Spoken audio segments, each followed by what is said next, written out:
Good morning, everybody, and welcome back to the Bartenders Broadcast Network. I am Dean Callan. This is the Dean Callan Show, and today we're going to be talking about the Giffard West Cup cocktail competition. Now, I've got a special guest in the cabin with me who, if you've ever watched this show before, you'll know very well. It's Joe, the legend, Wadsack. And we're back. And he's in the little box. I'm in the little box. I mean, for those people who are watching the show for the first time, from my side, this looks like a baby NORAD in here. Like you could run the whole of the American Air Force of it. There's just screens, cameras. It's an amazing setup he's got here. But it's also quite cozy, isn't it? It's cozy. It's cozy. It's complicated. It's moody. A few moments later. Bit of a backstory. A couple of days ago, was it last week? Maybe Friday. Friday. Friday, Joe said to me, "Hey mate, would you be interested in live streaming this competition so people that can't be there can see what's going on?" And I said, "Yeah, I'm totally interested in live streaming competition. That's kind of why I bought all this special live streaming kit." And he's like, "Great, two stars aligned." But I thought to myself, "Hey, that might be a good opportunity for you to like bring the ones I haven't tasted. Yeah, bring a few in to the cabin so we can kind of do an extra little screening. Would you say? Yeah, a little mini comp. One person wins. No one loses. Under the guise of a Q&A, I get to taste all the stuff, and then you can kind of taste it vicariously through us. We will try and use our expert skills to explain exactly how delicious they are. Right. So if you're at home and you've not, you're kind of thinking about entering this competition, but you're not sure which product to use, and you might not have all of the products. Hopefully today will give you a bit of inspiration as to what to use, right? Absolutely. So this is basically a live version, a much more professional version of a strand I've just started using on my channel on YouTube, The Drinks Coach, which is what the is that on the back bar? Yeah. You sit in a bar, you're sitting there, the bartender's chatting to his girlfriend at the end, you're waiting for your Ramos gin fizz, and you see 17 different colours going, what does that go in? So this is an opportunity for you to tell everyone what it's for. A few minutes later. That Dean guy's back again. Pretend you didn't see him. Shall I say just a couple of words about Giffard? Just to start I think that's a great start. This is where I sing for my supper for a few seconds. This is the science bit. Giffard is one of those, and it's really weird that they're only French, but they're a liqueur company, specialist liqueur companies, almost. French, which are world-class producers of syrups, liqueurs, tinctures, that sort of thing, for all sorts of applications. From there might be syrups for the barista, they might be used in cuisine, la cuisine dans la France. Chefs, and also liqueurs which either might be drunk on their own or frappé, or they're drunk as a base of something or a tuning of something else. There's lots of brands out there. There are probably 2 or 3 that are really world class. And Emily Giffard, who's probably watching this right now, probably won't want me to say what the other ones are, so I'm not going to. But Emily Giffard, like there's a the granddaughter of the original Giffard, great granddaughter. Emily, it's still an entire family-run business. So mum and dad, Giffard. And I thought it'd be quite fun to tell you where the whole thing started. Giffard started off great-grandpa Giffard, Emile Giffard, who I think was born in about the 1840s, so we're talking Victorian times, was a chemist, and he had an apothecary, he had a chemist shop in Angers, in Loire, and very, very nice little city I've managed to visit many times because in my capacity as a wine expert, it's where they do the annual Salon des Vins de Loire, when they show the new wines to all the supermarkets and everything. And it's a beautiful little town. Salon? Sorry, could you just... Les Salons des Vins de Loire. And it's a beautiful get-up. The wines, Muscadet when it's fresh out of the barrel. I mean, it's just a fantastic spring occasion. You're so fancy. I am fancy. But the good thing about Loire wines is they're not fancy expensive. They're just fancy. So anyway, Emile Giffard back in the day, I think about 1885, if I'm correct. 1885 was a monster heat wave, like proper drought year across Europe. 1885. And he was producing and had been obsessed with the idea of creating some kind of medicine, a bit like kind of the medicines they would have like on the road and like during the the gold rush in the Great West. You see people going, this will cure your stomach pains. It's called, Mrs. Giffard's magic lotion or whatever. And he was working with mint as a really good stomach settler. Yeah, it's great. But also remember, in those days, man, you had to be proper cashed up to even afford a block of ice. Nobody had ice, right? So you're in the Grand Hotel in 1985. Yeah. You go to a restaurant to have a glass of something with ice in because only restaurants had any, unless you're in a big house.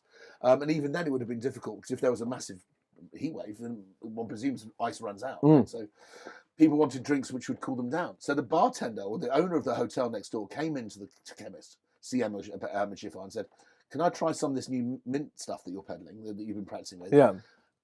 Just in water, just to cool down my customers." And it was an overnight monumental success. And that one tiny drink is responsible for the 50 liqueurs they make now, the 75 syrups. How old is it? Is that like an OG creme de menthe? It was literally invented in 1885. And its name is Mont Pastis. I'm going to show the camera. We can get a close on that. Yeah, let me get that on a nice. It'd be nice to get nice angle coming through. Angle. There you go. There we So go. isn't that a sexy French label? It's like one of those posters you see in bars around France. Yeah, and they haven't like gone all cheesy and gone over the top with it. And they haven't changed anything since then. That's the one. That's the original. So what was very popular in those days was mint sweets, but English used to have things called mint pastels. Yeah, they came in a little metal tin like imps, and you'd have one just to freshen your breath. And that's a replica, a French kind of pastiche of that tin, which is a mint pastel. A Mont Pastis means mint pastel. Now here's where it gets really, really freaky. Can we take? Wait, do you want to have a taste? Have a taste. What's the best one to start with, though? We shouldn't taste this first, should we? If we're going to start the yeah, that's gonna you're the expert on tasting things. Unless we're just I am merely here. Unless I we're going to operate go hard. the buttons. Unless we're going to go hard and smash 5 or 6 stingers in a row, I think we should keep this for the end. All right, let's keep that one. Let's save that for we'll the talk best about it. It's just really, it's lovely to see where it all started. It started as a one drink company, and he went from being a chemist to a liquorist in one summer. Yeah. And he tried hundreds of different types of mint. As you know, no mints are the same. Yeah. And here's the funny thing. The mint that he found, which is considered now to be the finest, purest peppermint on the planet, the best mint clone known to humankind, is called Black Mitcham Mint. How far away is Mitcham from here? 4 miles? I have no idea. Mitcham is between here and Croydon.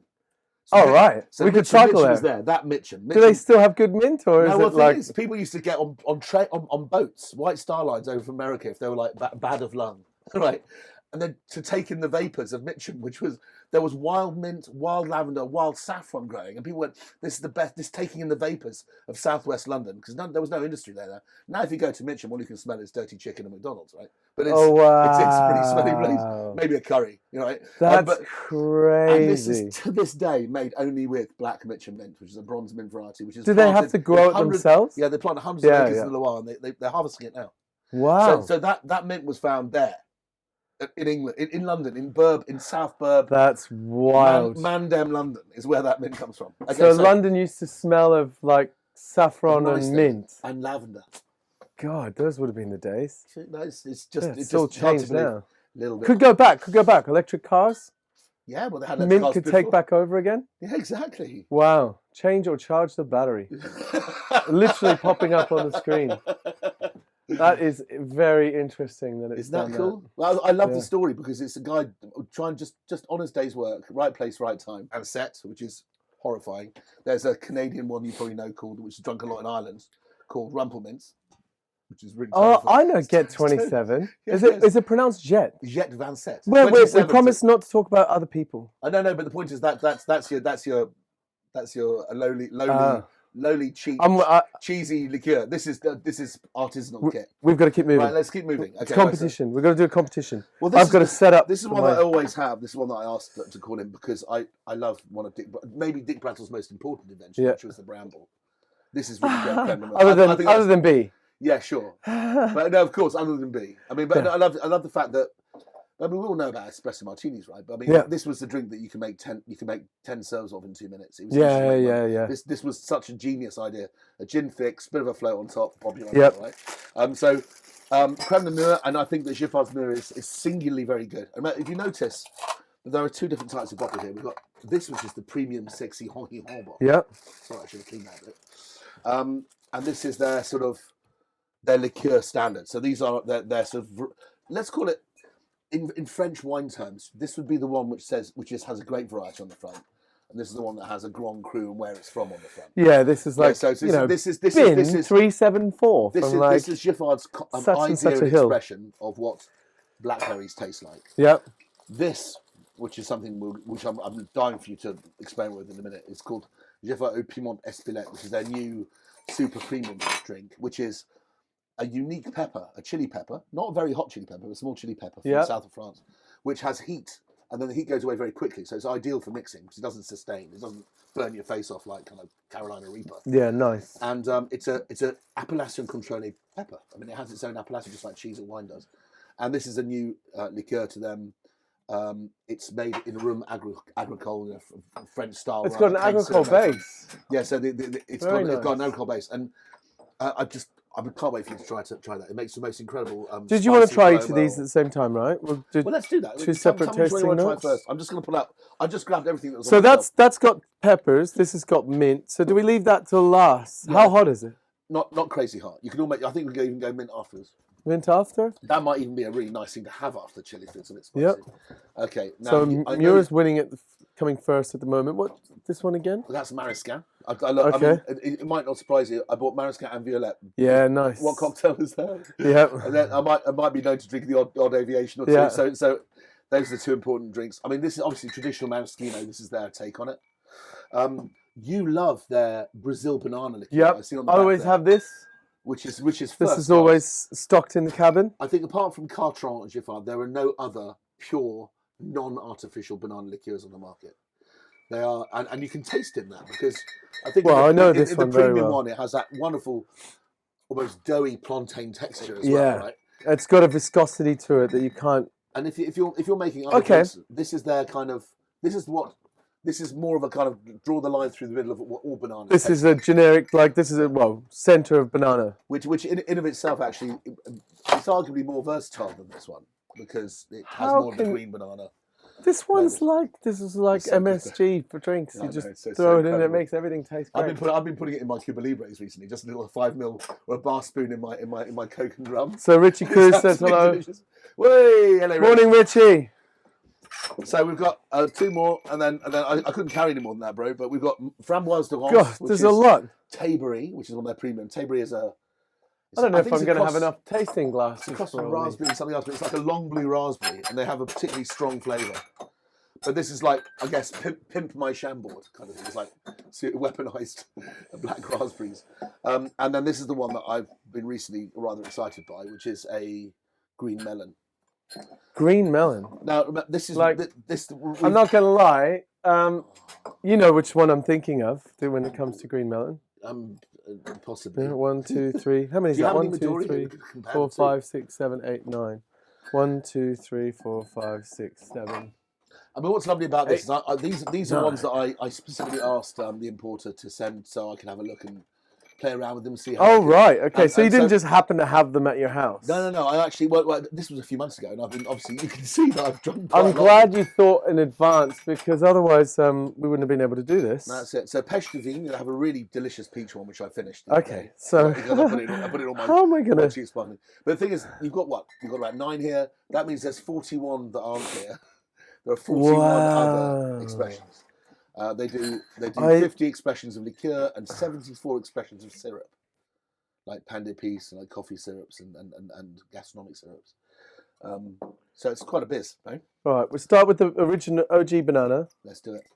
And then luxury banana, which I'm having a taste of this just so I can remind myself. I think most of the standard routine, they're all made the same way. I mean, as much as expertise. So there's nothing special in the way this one's made? Well, no. I think the base, that we'll say base, is not fair to call them base products, but the liquorist standard bottles like these are all, as far as I know, alcohol extractions with beet sugar from the Loire or from Britain. Okay. So it's refined beet sugar from France, locally sourced. But you don't want the sugar to impart a flavour. You want to be able to get the... I think with these expensive expressions, they kind of, how do we improve this to the max? So creme de banane, piment d'Espelette may well have a different alcohol base inside just to enhance the nuances in there. Yeah. So I think there may be a slightly different method of production with the prestige lineup. And Ronce. Ronce, yeah. Ronce. So framboise means raspberry, and Ronce raspberry. Yeah. We call it a Tayberry, which is from near the River Tay in Scotland. And I believe it actually is What a is it? Scotch All invention, it's not a French invention. French-made liqueurs using a lot of British ingredients. Well, they're very unusual fruits, which and that part of France is famous for sort of like briar fruits, berry fruits, strawberries, that kind of thing. 'Cause it's not you're not in what I call the olive oil quarter yet. It's still butter, cream, and cows. It's not sunshine and melons. Would you start with melon before the banana? I think so. Yeah. Melon. I mean, I'm just guessing here because it's been a while since. You know what's really funny?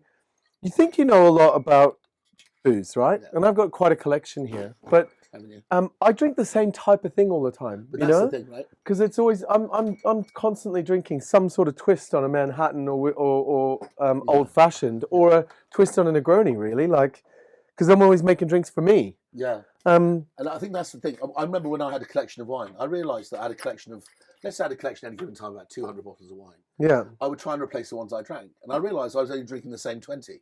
The other 180 just sat there staring at me, mostly dessert wines or wines. I'm not going to lie, the one we replace the most is the gin, because myself and Electra drink a lot of gin and tonics just inside the house. Beautiful. Right. That's a lot to Good get job through. you've got the right stemware. Yeah, we're going to have to sort of Right, we're going to go quick. Yeah, because I want you to make me a cocktail at one of these. Yeah, exactly. So what are the rules of this competition? Okay, the rules of the competition are this. For anybody who wants to get involved, you can go on Mangrove UK website, who are the importer for Giffard. Yeah. mangroveuk.co.uk. I think there's some details on the YouTube bio if you have a look. Now, if you look to latest news on the news page, there is an entry form if you feel that you're hard enough or clever enough to win the comp. But this is I know there's a lot of cocktail competitions out there. This one's now grown from it's called the West Cup because it was really just like Brittany and the west coast of France initially. And now it's 29 countries. And now it's global. Yeah, now it's global. You got Vietnam, you've got Thailand versus North America, South America, Brazil, Ecuador, you name it. Okay, cool. And I know Mario Sangren. We all know Mario, don't we? Shout out. Yeah. He did try this comp once. Our big friendly furry friend from Malmo in Sweden. The competition's basically themed each year. Mm-hmm. This year the theme, because they're very, very into their art, they're very into contemporary art, how that integrates with everyday life and people in bars and that kind of thing. So they've written, I think, the 5th edition recently of a book on bartenders' tats. On their graph. The tattoos that bartenders have gotten. So baristas and bartenders around the world, and sometimes their favourite drink. And you say, what's your favourite tattoo? There's almost an obvious connection because if they feel that strongly about whatever's on their arm, that story is innately probably in their favourite drink. So it was a really cool little story about the art of tattoos. And before that, they did a special exhibition, I think, up in Crystal Palace. Of the artwork on the bottles, and Montpastis has had all sorts of very famous Art Nouveau and Art Deco. This immediately smells very different to Maduri. It really does, doesn't it? There's more of a higher floral note to it. Yeah, it's more volatile. There's more of the sort of pear droppy notes to it. And when you think about the different kinds of melon you've got, this is very much that. Whoa. This really is that green melon, white flesh, right? Yep.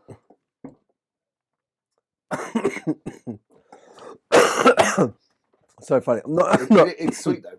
I'm not coughing because of the liqueur. I'm coughing because I'm dying. I know it got tested. It's not what you think. It's sweet. I think it's pretty good right there. It's sweet. So my first instinct. Well, I do taste the pulp at the end. I do feel melon in the mouth, like melon balls. My first instinct is a delicate drink, like having this and then maybe kind of an aquavit or something like that. That could work. So like this is because how much do you have to use? You have to use 50. No, so the competition you have to use 50. You have to use 50% of the spirit base has to be Giffard. 50%, not 50 mil. I'm going to find this up. I've forgotten. We researched this. See, we looked this up. We actually did look this over before. We've got to get this out. We've got to get this out on the show. I think 50% of spirit base has to be Giffard. But look up the instructions there. But that's for the spirit component. So if you're making a long drink with beer, wine, champagne, prosecco, whatever, that doesn't count towards the component blends. But it can be a combination of several different Giffard expressions. So Cressy has said banana forever, which I mean, I'm not going to lie. I'm a big fan of the banana flavor. Good. I already feel like I've got a bias, but this is actually quite nice.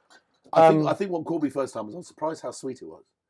But I think you probably need quite a lot of sugar to stabilise that really nice melon fruit. But let's be fair. It's not unbalanced. If you find a strong, like, dry spirit, and you're marrying them together, It's fine. right? Also, I think we are also talking about fruit that's singularly low in acid. Yeah. So it's always going to taste sweeter. To get that flavour out, you're going to need a bit of sugar. But I think that's pretty nice. I love that. And in fact, I've been adding that. Just as a simple serve.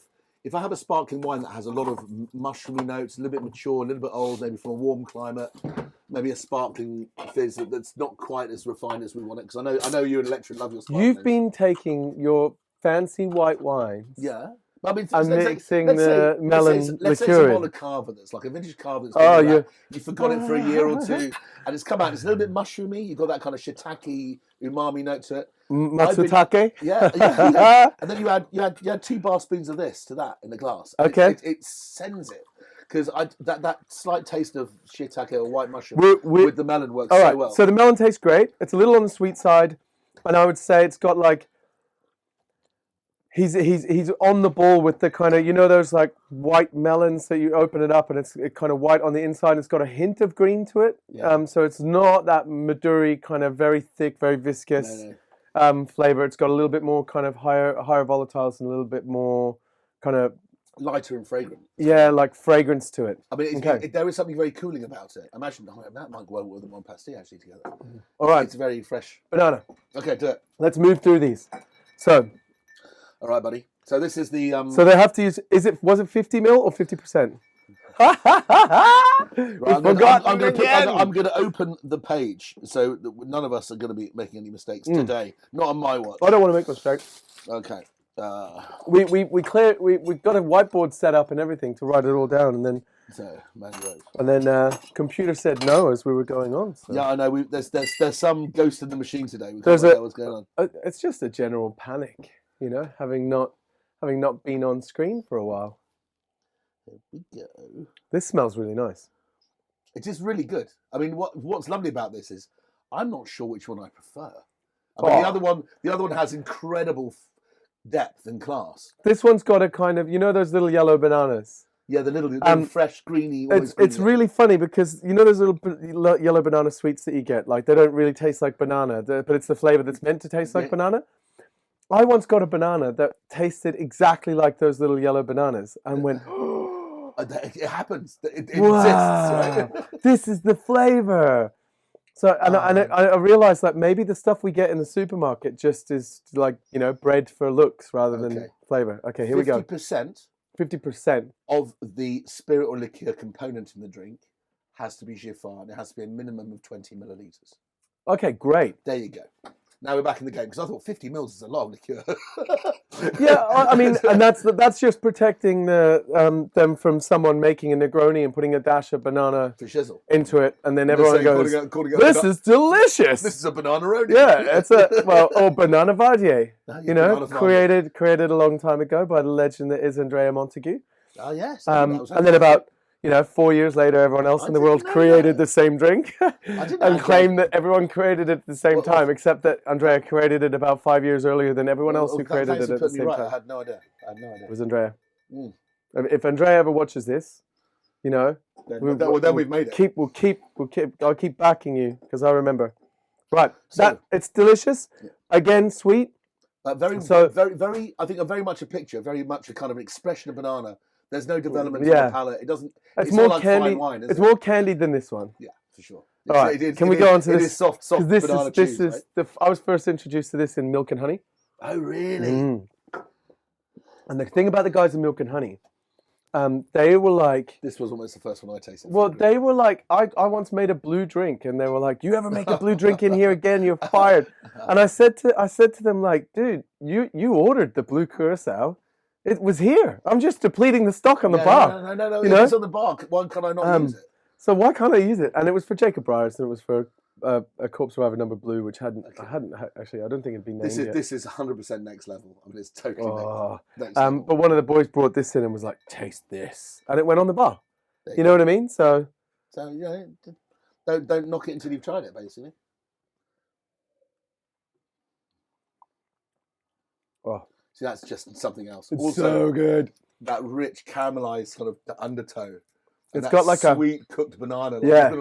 Yeah. It's got a honeyed sweetness to it. Oh, dude, that's gonna be so. Oh, it's so good. Oh, what am I gonna mix that with? I want to mix with this. Obviously, I'd mix that with a Claren, like an agricole rum. I've got it in my head. Yeah. Maybe a bit of mint. I kind of want to mix it with something French. Because what's the price? The price you go to France. Okay, so here's the price. Right, so 50% needs to be this of the liqueur. I'm on this camera. Or spirit pot. The prize is really amazing. So first of all, if you win the heats are going to be, the people announced for the heats is going to be around April. Then there'll be national heats around the country around June time. People will then be picked for the final. The final will then take place. We will be there recording it and having a good time with you lot. The winners then go to an international global taste-off, cocktail-off in Angers at their facilities and in the beautiful city of Angers, where you will try your skills against everybody else in the world. There'll be a short list of those people who will then go to a second phase. And there'll be a kind of a sudden death competition where they'll probably they'll throw something else at you. The person that wins can pick any country in the world and pick 3 bars he always wants to work at. Or he or she, I'll forgive could me. be Cressy. Cressy could enter and then destroy everyone. Guilty as charged. Yeah. He or she. Sorry, no, but thanks for pointing me out. You need to point people out. Right? I do it all the time. So anyway, a beautiful opportunity to maybe you just want to do 3 bars in New York. Maybe you want to do 3 bars in Singapore, or you have the opportunity to do 3 bars across the country. Maybe the Black Pearl in Melbourne, then you go to Perth, then you go to the Gold Coast. But they will organise that thing for you. Sydney's got great bars. You go in there for the bars. Sydney Schmidney, mate. Okay, so that sounds amazing. So but I'm there for the party in France with 29 bartenders from around the world. And they'll make it rock. I mean, these guys love their art, their music. They'll probably be live music at the event. It's just going to be an incredible event. Ooh, it's special, isn't it? That's actually quite interesting. I think that pound for pound, that's the best mirror on the market, without a doubt. It's really classy. You can really taste that mirror pith in the background. And it's got like a high note, like a. Oh, it's like violets in the back. Yeah, like really floral berry note. That's interesting. That's on my list. I mean, Bramble's only as good as the liqueur you throw in it, right? All right. So, I think this is interesting as well. Yep. I might leave this one up. Okay. I'm going to clear these so it just doesn't. So someone signing in doesn't quite look as. Yeah, I'll tell you what. I'll put the box as messy. We don't want to make a messy shot here. And I'm making that one's. Oh, right. Onto. So Muir. Any? Do you know anything about this one that you can kind of give people hints? That is just absolutely standard expression on their lineup. I've been drinking that particular Muir since my parents had a restaurant when I was 17, since the late 80s. Oh, wow. And the one that Mum and Dad always had in the back bar, they always had Giffard Muir and Giffard Pêche de Vigne, which is the white flat piece. Yeah. Which I'm afraid I ran out of. I drank most of it last week. Okay. But that works so well in a bourbon fix or something. It's just fantastic. I love peach and bourbon together. This, I'm really interested. I'm more interested in this by the nose than I am of that. Then we're now going it just up tips we're now doing that step up. We're going from somewhere in the region of 15, 16 pounds a bottle to about 5 to 10 pounds more. Oh. So these are really artisanal drinks. These are handmade drinks. That's a thing, isn't it? You can taste the concentration, all that rummy richness in the background. That is yummy. It's delicious. My wife's favourite is this one. What? She claims it's her teddy bear's favourite. So that when the levels don't go down, she can't be blamed for that.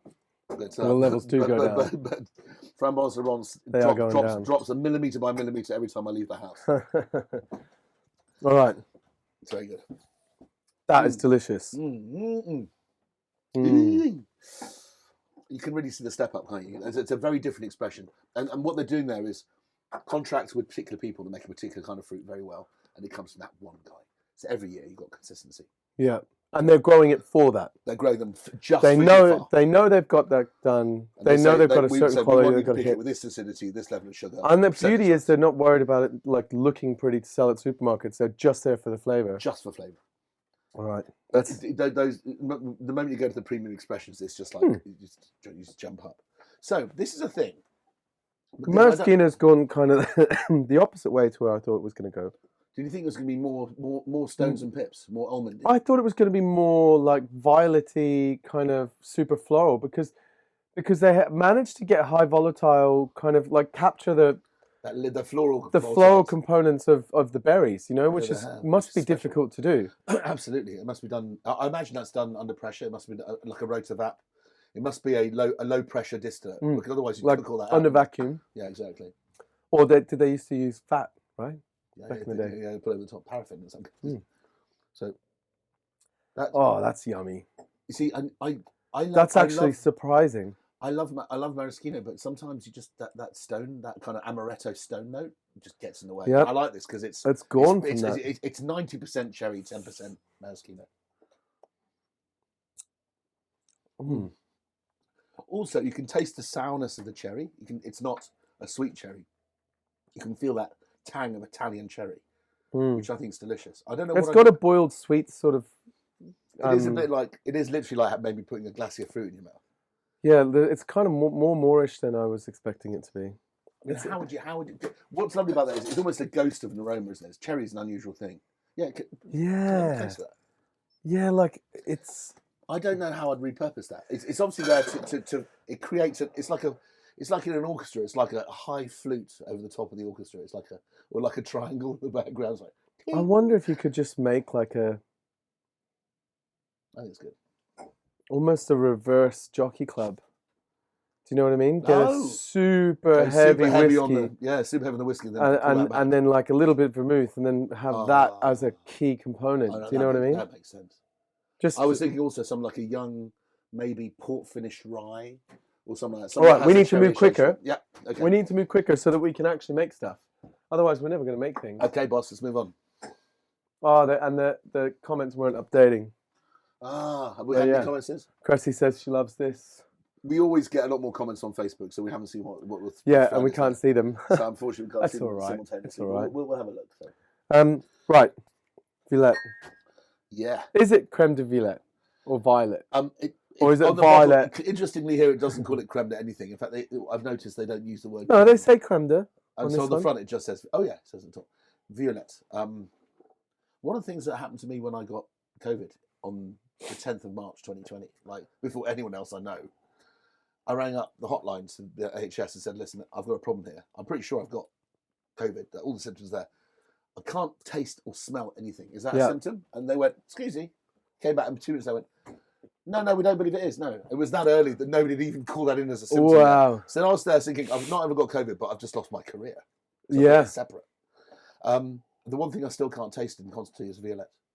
I could smell violet, but now I'm still. Violet was one of the last things. Violet was one of the last things that the human nose was able to smell. Yeah, and in fact, 40% of males are genetically incapable of smelling. Okay, do you know? Like I lost my taste, and I got the tasting aroma kits. Yeah. Because I had to taste things. Yeah, that's what I do. Yeah, so I sat just training it back. That's what I was doing. For a week. I was getting Emma to give me things and saying, "What's that?" And but I can smell the violet. It's a very violety violet. So yeah, it's a very. So here's the sad thing, right? So I even bought Parma violets, and I was chewing them, going, "It just tastes like sugar cubes." And I was like, "So this, I can smell this as violets now, but I still haven't got the full violet entertainment package. It's still not. I love the smell of violets. I can recognise violets, but it's a muted smell to me. So that's me. That's my genetics messed up. But I thought this was the nicest violet I'd seen on the market. It's delicious. It's got a like.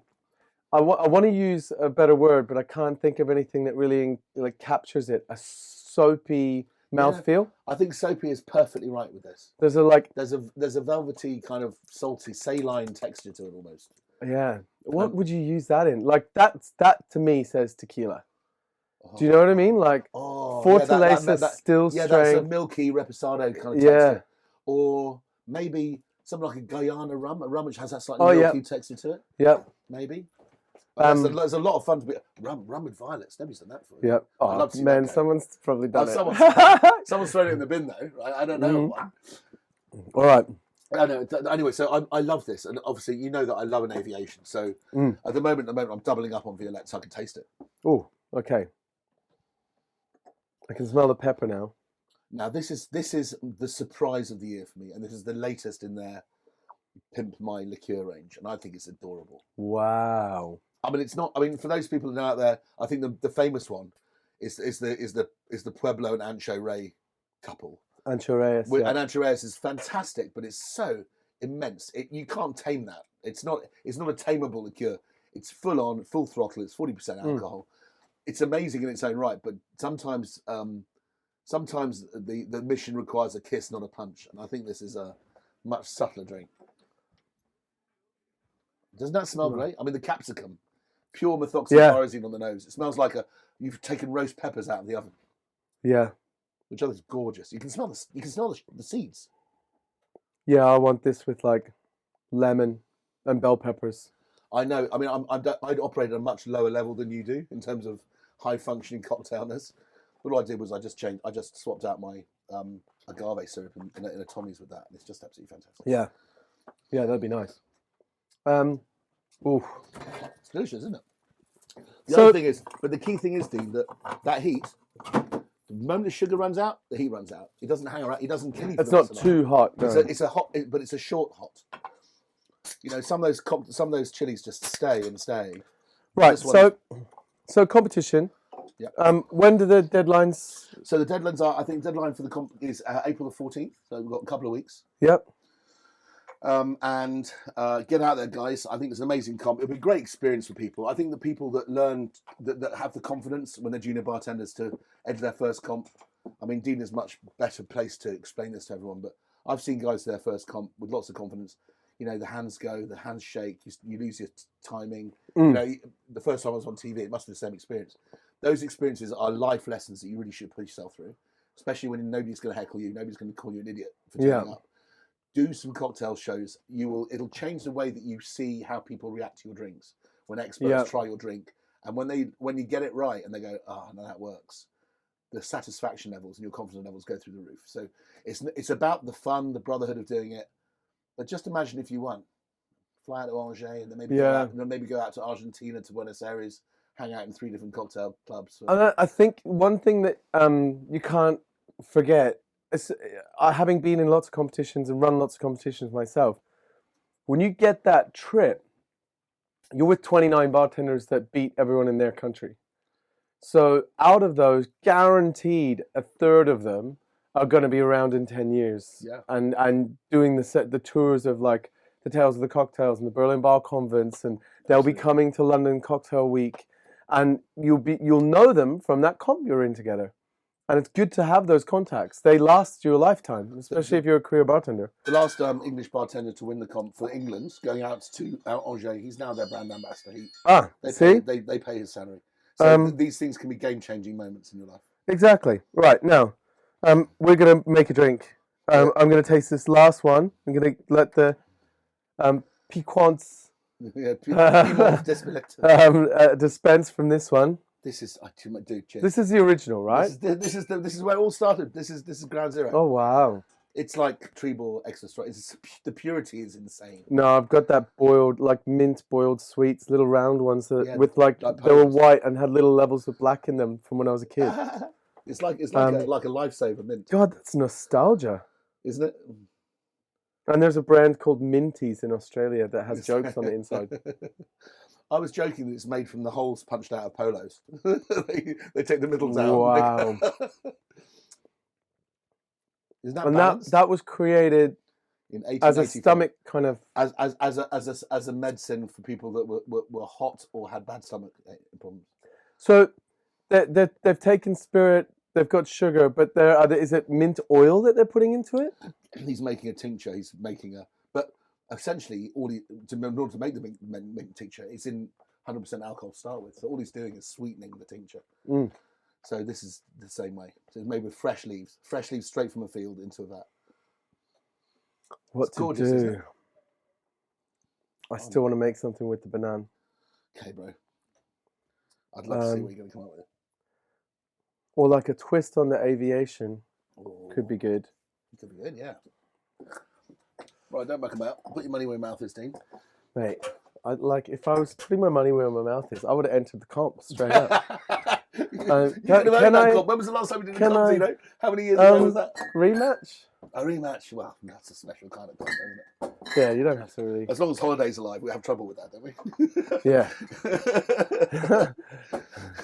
I was in Paris 2 nights ago, and I rang up Scotty at Dirty Dick, but unfortunately he's bought a new bar down in Bayonne, and nice. So he's knocking it through at the moment. But I read some crazy interview with Scotty about his favourite drink, and he said my favourite drink was just Havana Silvers with Stuart Hudson on his birthday, just with good mates. He said that was Havana Club Silver Dry Daiquiris. You've yet to make me a silver dry daiquiri. I do notice there is a There is some, yeah. And I would love you to do it at some point. But okay. But the other thing was, he said, "What's your favourite drink?" And it's like, I think Paul McFadden of the rum fame, when he goes into Trader Happiness, a tiki bar in Notting Hill, he asks for a Happy Meal. And the Happy Meal is Pacifico Claro, shot, daiquiri. That's called the Happy Meal. Nice. It's like the perfect start to an evening. Very cool. Right.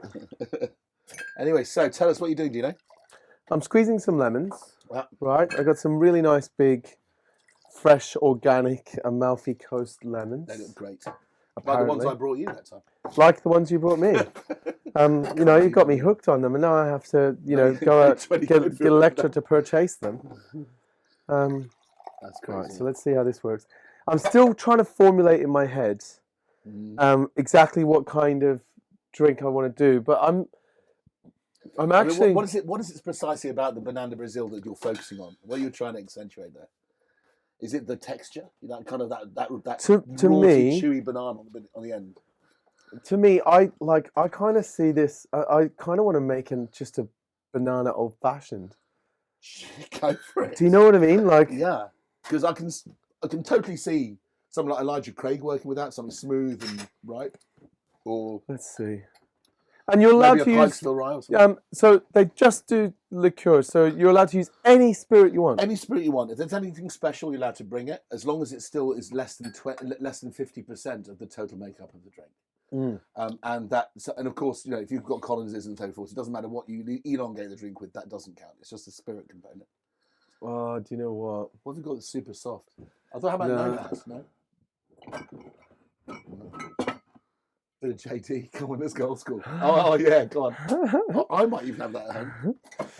Right, so everyone knows this, right? So Jack Daniels, I'm going to try to make a drink, like this has got so much sweet banana flavour, but anyone that knows the aroma of Jack Daniels knows it's got banana, right? Absolutely. So it's the same ester all day long. So if you try that, it's like give it a nose. I mean, it's just full of banana esters. Yeah. That's banana. Yeah, that's 100%. Right, so let's see. So this is youthful. Let's see if this is so good, it can make a delicious drink with Jack Daniels. So this is a youthful wheatened mash bill Kentucky straight, 2 years old. So you've still got that bready note from the ferment. You've still got so the very fruity top notes of banana and pear drop. It's really funny. I mean, I spent my entire life slagging off Jack Daniels, and the more I go through life, the more I use it.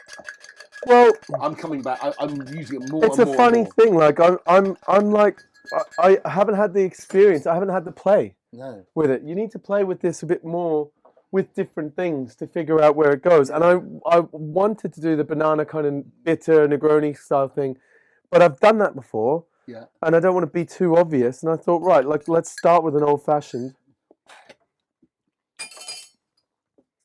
Old fashioned base. Yeah. And then I'm going to put. What bitters would you use that? I'm going to stick to. I'm going to stick to simple. You want to know why? No, go on. I want someone to be like, that Dean guy's shit. And they go, I've got You know, the shit at home. I can like, make this. Let's And see. and I'm gonna actually, I can stir chocolate. Ooh, 1, hello. 2, 3, and stick to things that people can replicate as much as possible. I'm with you on that. Otherwise, you're always going to be on the other side of the bar, aren't you? Is that part of the rules? Like, do the drinks have to be replicable? I think so.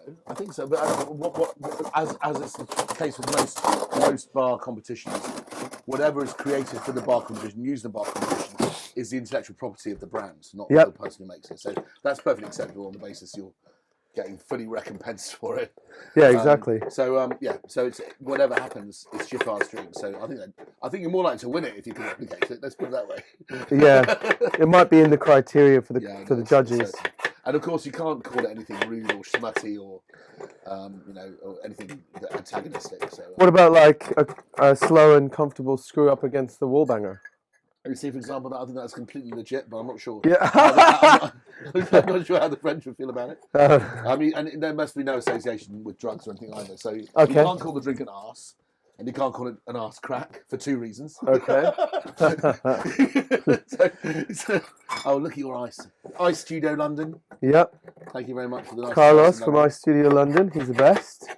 Takes very good care of me. I must buy some. Yeah, they're so good. It's just so much. I've been meaning to make a video for a long time on why I stopped making the ice myself. On my old videos, the one that is the most successul is how to make clear ice at I home. remember it. And that was the first one I saw because it came And, up on my feed first. And You had like 50,000 hits in that, though. So I don't know. it's a lot of hits. It's a lot more Maybe than more than that. it's more than 3. Because I got more comments than that. Well, is that how many we've got right now? Yeah, people are like, this is just ridiculous. Just get reverse osmosis water and put it in the freezer. It's like, no, dude, have you actually tried it before you tell me that I don't know what I'm doing? No, absolutely. Right. So I'm sticking super simple here. I'm just accentuating banana. So this is just classic. So we use chocolate bitters, JD. How much Brazil? Do you just use like 10 mils or 20 mils? Or? I use 45 mils of the Brazil, Yeah. and then 50. 30 of JD. Gotcha. Um, So we're in the comp still. So yeah, it's more. But the reason I've done that is I know that this is going to dilute really slowly. Yeah. Right. So when I'm coming up with a cocktail, it's not done yet. No. So I've put the bitters. I've made the old-fashioned base, and I'm stirring it down now, adding dilution really slowly. And as I'm doing so, I'm seeing how they play out as I marry them. Yeah. I hear you. But it needs something else. Sure. So I haven't yet figured out what that is.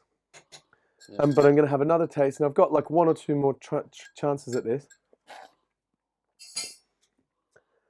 And it's not more Jack Daniels that it needs. It just needs like. Do you think some bitters? It needs a bitter note. I know what I need. I know what I need. But do I have it here? 1 eternity later. Well, look, we've got no Suze. I'll put another kind of bitters. This might be a bit more. Yeah. This might be fun. I was trying not to, because like the Suze would have just been that extra bitterness that I needed. But this is what happens, right? Okay, go for it. Right, when you're live mixing a cocktail randomly, we should have put a time limit on there. All right, amazing. That's actually pretty good. Oh, fantastic. Okay. It's worked quite well. I was thinking of, but Strega is too sweet. Strega. I can't believe I've lost my Suze. I went snowboarding last week. Oh, I saw pics. And Where were you? Where'd you go? I was in Megève. Oh, Megève. And Megève. Oh, there was a comp in Megève, wasn't it? There was the team slalom ski. Giant slalom was last week. Really? Yeah, they had a world championship. Didn't even notice. Yeah, it was in Megève last week. I was busy doing my own thing. Emma and I, despite our physical appearances, we watch all the skiing on TV. We love the winter sports, man. What do you mean physical? Well, you know, if I got on a burnt snowboard, it'd snap like a twig. Right? Hey. We're working on it. Don't That's a put yourself beautiful down, colour. man. Can I tell you that the colour, it radiates? I don't want to put a garnish on that. I just kind of want to leave it as it is. You know, I talked about Mirror Margarita yesterday, and this is kind of the same vibe going on. So, right. What would the song be? Ah. Right. So obviously Banana Boat. Harry Belafonte. So I should have used some rum. We need a rum float for the Banana Boat. All right. How about? So rum float. I'm gonna put as my rum Dread float. Holiday. Oh, wait! I got this. Right. So rum float. Rum. I'm using William Hinton limited edition, aged in Lisbon, fortified wine cask Madeira Should I visit this rum. place? Oh yeah, dude! Everywhere in Madeira is amazing. So I'm doing a little rum float on the top, just to make it like daylight come and we want to go home. Right? Harry Belafonte, old fashioned. Deo, right? Let's see how this works. This is the ultimate winging it. Yeah. Cheers. Thinking. Cheers, Benny. Do you still get the orange? I can smell it from here. Oh.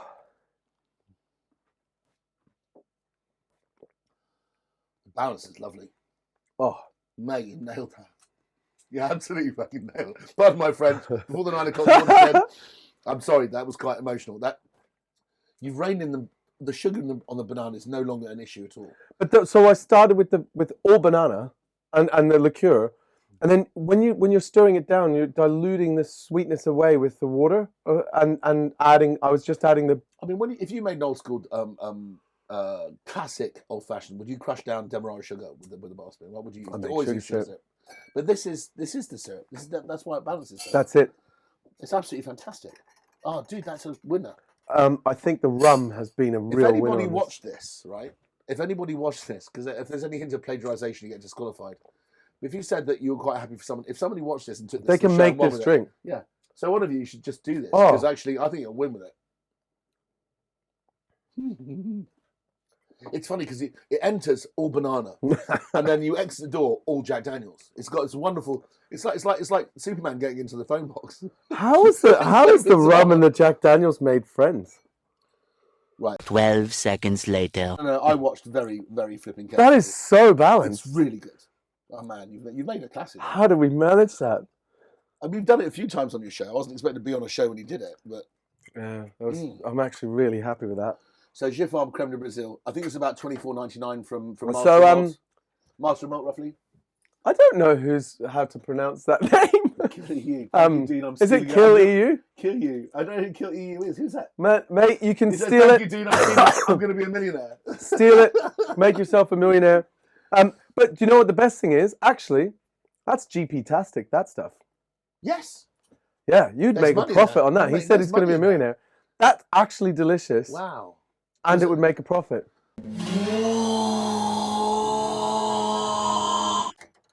This is going to be much harder. You don't have to. I mean, I want you to do something because actually, I'd love you to use Piedmont Espelex. It's a brand new product. It'd be interesting to see where you go with that. But I stare at that bottle on the shelf sometimes, going, "What did I put that in?" It's I mean, mint's coming back, isn't it? It's like Yeah. A few inches later. All right. So you can subliminally think about that drink at the same time. So I got 45 of the mint. Mm-hmm. I like the glasses. Where are they from? These are nude glasses. I like them. I don't know. I get them from the Lucky Drinker. So I might go gin as to give it a hint more spirit. Yeah. To bring to scale back some of the sweetness. Yep. And I'm going to use 57 Sky Gin. Okay, cool. Which I've Which not is tried before. very. Oh my god. Has this got? Does it have a PT back note? No, it's a Scottish gin. But So smell it's naval strength. Oh, smell this. Oh wow. Yep. So Well, just they're not skimping on the juniper. Number one. 15 mil. Really, really lovely quality juniper. It's the most juniper, and it's distilled in 30 and 4, a 30-liter still and a 40-liter still.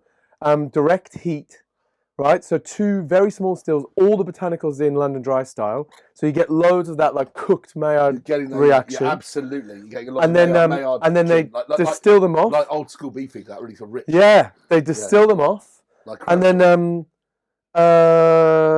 marry them together over 24 hours, and then put it into a vat, and then they're only bottling Wow. 30 or 40 bottles a day. It's that small. So is this It's- made by one of the distilleries? The Sky It's so get this. No, it's a tiny little distillery that's just kind of opened. The master distiller currently distills all of the stuff himself, then packages it all himself, you're kidding me. sticks the stickers on, puts it into the boxes. I know, that's pretty special. And it's direct to consumer only at the moment, so you have to like buy it off their website. So you know how wow. small that is. Yeah, no, absolutely. And I literally text the master distiller this morning and said, "Hey, do you want to be on the show? Can I get you to explain this to people?" And he's like, "Yeah, fine." Fantastic. But I'm gonna have to wait for him to That's a long road finish from doing Sky. the distillation, cleaning out the distillery, like It'd be on a pipe packaging. in the back of his sloop. He with does. the wind. He does absolutely everything himself. Put a sou'wester, pull up the sail. He'll be here in 2 weeks. Yeah, he does everything himself. Well, there's a whole team, but I mean, I'm assuming. Yeah. But he's involved in every single part. His name's Seamus. Wow. And I think I get the feeling they're going to do like a whiskey someday because they've built a whole distillery, you know, That makes lovely. on the crack, Isle of fresh Skye. ice.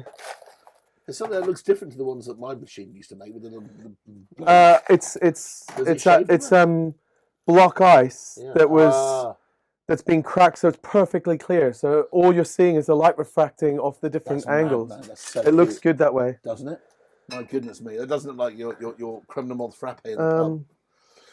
All right, I'm gonna garnish this. I'm gonna put what might seem like a Yeah. counterintuitive That's some gin. I can't believe hint that. of lemon on the bottom, I wonder what motivated him. and to do a just a leaf for garnish. So this is what it looks like. that. Okay, so repetitive. What's the mash bill on this? Right, so there you go. There's that. Okay. Right now, So, you want to? So okay, you put in 40 mils of Montpasty, was it? I think it was 45. 45 Montpasty. and then 15 of Gin. gin. Yep. And 5 of Fernet Branca. My favourite. I have no idea what My that tastes like. favourite, Okay. I literally am It's completely a winging very it. attractive serve. Yeah, well, it needs to be because it could be disgusting. Well, no, I'm gonna let you try yours first. Oh no. Yeah, okay. Mine doesn't need to look as pretty as yours. Well, now I've tasted it, What will? I suddenly thought I'm such a dumbass for not thinking about the Brancamenta thing because it's perfect. Yeah. But Oh, that's good. I'm calling this one Big Jam. You're going to call it not Doctor's Henderson.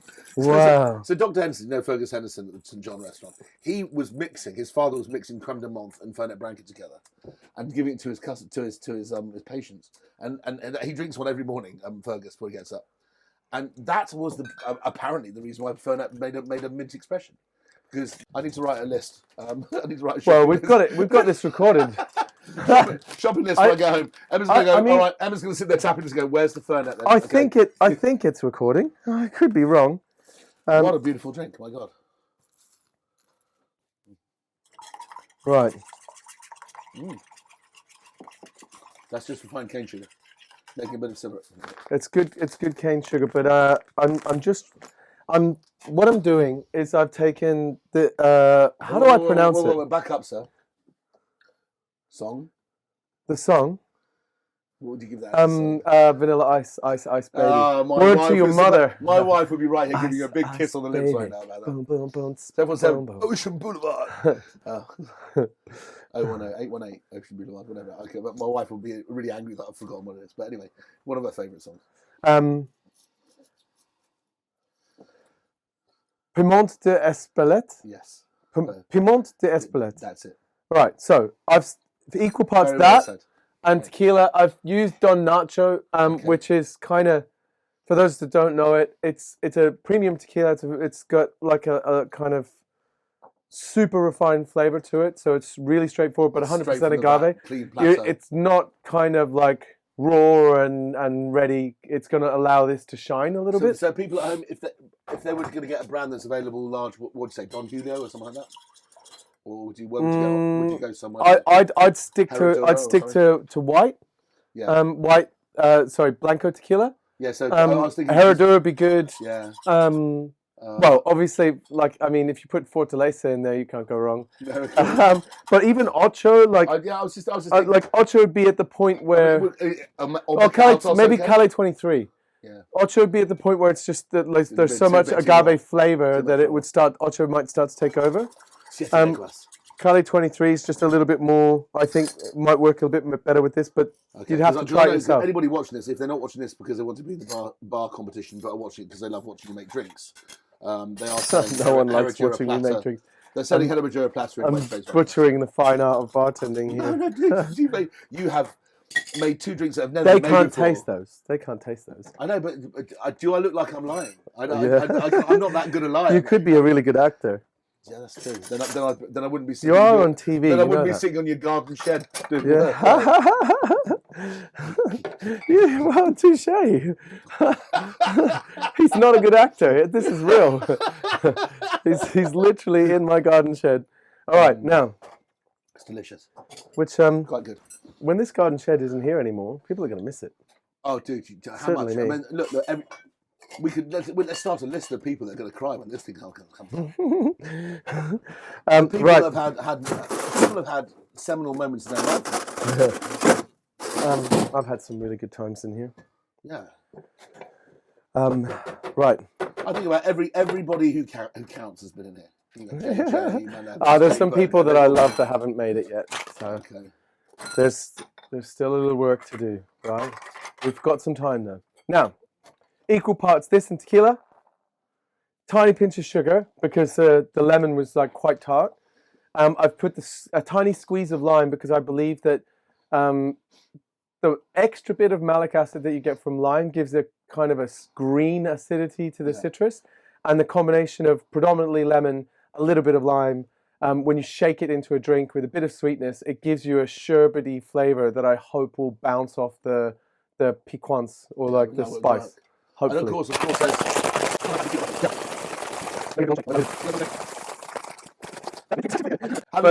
having gushed about the banana drink, I've actually finished my mint drink first. Honestly, look, those are 2. I'd be walking out right now. I'd be walking out the Connaught bar, £40 lighter, with a big smile on my face. That's a compliment. might be. That was acting. All right. I love those little Nicodemus glasses. They're so good. Oh, what am I doing? I decided I'd give you a full-size drink. I should have just given us both a full-size drink. I did make 2 full-size drinks. To go back, so precise volumes again. Sorry, you put in how much tequila black? 45 and 45. 45. Dead equal parts, but I was just banking on equal parts. Then I tasted it. With 45 tequila and Piedmont d'Espelette. Piedmont d'Espelette. I don't want to mispronounce it in case someone actually is watching. Dude, you're always very careful to try and pronounce things right. I mean, at least you make the effort. I mean, some people don't try. I'll try. I mean, I know that French and European foreign languages aren't your top skill. No. You always make an effort. There's a lot of capsicum, a lot of pyrazine at the top. It's quite sweet. The tequila doesn't come in until halfway through the drink. I could have gone heavier on the tequila, like a more heavy tequila. The more I'm thinking about it, because of the agricole in here, because that slight caramel. I should have gone rum. Reposado. Yeah. I should have gone rum. Oh, really? I straight up should have gone rum. Well, try one then and see what happens. Anyway. No, because that has neutralized the agave. So if I did this, for example, if I just you watch what would happen if I this will demonstrate what it would have been like if I'd used rum. And I know which one I would have used. Do you know what I do? I'm feeling it now. I'm feeling that I want that right. Big palate Watch sweetness this. that rum gives you. That cane flavour. But this is the. So what are you using there? Just a silver rum from. Yeah, this is no ordinary rum. This is mega rum. Holy shit! Oh no, that fills a big hole. Yeah, that's like now it's gone. Whoop. Yeah. Yeah, you've totally flattened the flavour profile. Now it's smooth. line. And it's completely flipped it. Wow. I like Holy making drinks. moly. Oh, imagine if I just did it all day. Just imagine you did this for How a much living. fun would it be? It's so much fun. By the way, before we went to air, Right. he said, "Have you eaten anything?" I said, "No, I haven't eaten things yesterday." And he went next door, stir-fried some chicken thighs, made some rice, used some coconut oil, bit of soy sauce, bit of ketchup mayonnaise, came out, made some... And gyoza. Had some gyoza. But I was like, what takeaway did you call? So I didn't have time for a takeaway. I just did it myself. So props to you, brother. Right. Yeah, that we weren't as focused on getting the lemons and limes set up as we were making sure that we'd eaten something before look what we're drinking. Yeah. I think it's important. It occurred to me that we were about to drink a bunch of stuff and we should be responsible. Even if it's better if we're 5 minutes late than it is if we get messy. Yeah, for sure. Right. That's So that works very well. Well, I think we're trying to explain to people how it feels, this drink. The pepper taste, the capsicum red bell pepper taste, is if you can imagine the taste of red pepper, really sweet, perfect red pepper, but then you're now char grilling it a little bit. You're grilling it on a barbecue, so the pepper is slightly cooked. There's a slight cooked quality to it, and then you've got the taste of the chili seed. The seed has got a taste to it. So there's a little bit of the Romano pepper, jalapeno pepper flavour to it, but it's very broad, very ripe, very sweet, and it has a lovely kick, but it's a warm kick, and the kick dies away in between mouthfuls. It doesn't build up, so it's a very easy spice to drink, and I think it's a magically prepared drink. No. So imagine you can do this in your head. I think we're going to have to finish up, but imagine instead of using that agave, because that didn't give much to it. That was almost like that's the vodka of agaves today. Yeah. But imagine using that as a base and not having to add the bar spoon. Do you see where I'm going? Yeah, I'm seeing 100%. After tasting it with the tequila, I went, oh. It needed something which had a more consistent fruit sweetness and more texture. So my second attempt, if I was to do it, would have been with this. You know? Okay, Dean, all I'm thinking is 2 out of 3 ain't bad. I would, yeah. But let's be honest. You killed the first 2. I mean, you really did. I would drink those all day. Let's be honest. Those first 2 were delicious. They were delicious. And then the last one, that's going to take a few more attempts. I think if you're going to make, if you're going to come up with a cocktail for this competition and you're going to use this one, if you nail it, it's going to be absolutely amazing. And but give yourself time. I'm thinking it's new to their range. I think it's an exciting drink, and the trigonal sensation, the actual physical sensation of chili, is something that is worth exploring and getting to know, because it's not like mixing sweet, sour, acid, and tannin. It's a different sense you're using. It's different taste buds you're using. I think if you nailed this, I think there'd be a very strong feeling by the Giffard family that they want to see this product fly. So I think this would be a really nice one to incorporate. So do you know who the judges will be? I think Simon Difford's going to be a judge. Simon Difford's going to be a judge? So he's going to be there. I think he's been a judge for some time. Obviously, he has an enormous wealth of experience over different drinks. And knowledge. He's people understate. No. Simon has an encyclopedia. I think he's a very good friend of the family too. So we've got Simon. We've got Simon. I think that the other judges will either be French-centric, probably. Yep. Or they might get some international guy coming in. I think previous winners get to become the judge the following year, or if that has happened in the past.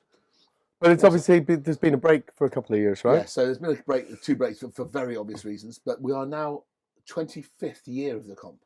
Wow, quarter century. So I don't know how many gaps there's been in between, but obviously for obvious reasons there have been gaps, but I think this is the 25th West Cup, and it just sounds like, look, the bar scene, as you know, is this big. Yeah. The world's this big, but the bar scene is this big. Yeah. And to meet those sort of people and make those connections could change your life. So please enter. It'll be lots of fun. I would enter if I knew anything. I've had a lot of fun making drinks, so I think it's time after that to sign off and make another one of those Jack Daniel's drinks. Dude, make 2. Can you make 2? That's those so banana good. drink. I want to see if I can do it again. There's no better way to describe it. Was so delicious. It was a lucky strike. Right. Well, thank you for tuning in. If you have tuned in, this will stay up after the fact. So you can still continue to comment, and we've got a couple of weeks before the entries close. Yeah, please remember. April 14th. I'll pass on comments if I see them coming up. Please, if you put comments on late on, we will still monitor them and we'll get back to you and everything else. But look, good luck out there, and thanks for anybody who's been watching. I know that Adrian and Oman and all the other boys will probably get to watch this. So see you at home, boy, very soon. All right. And have a nice day. Cheers, man. Let's press there. Outro button.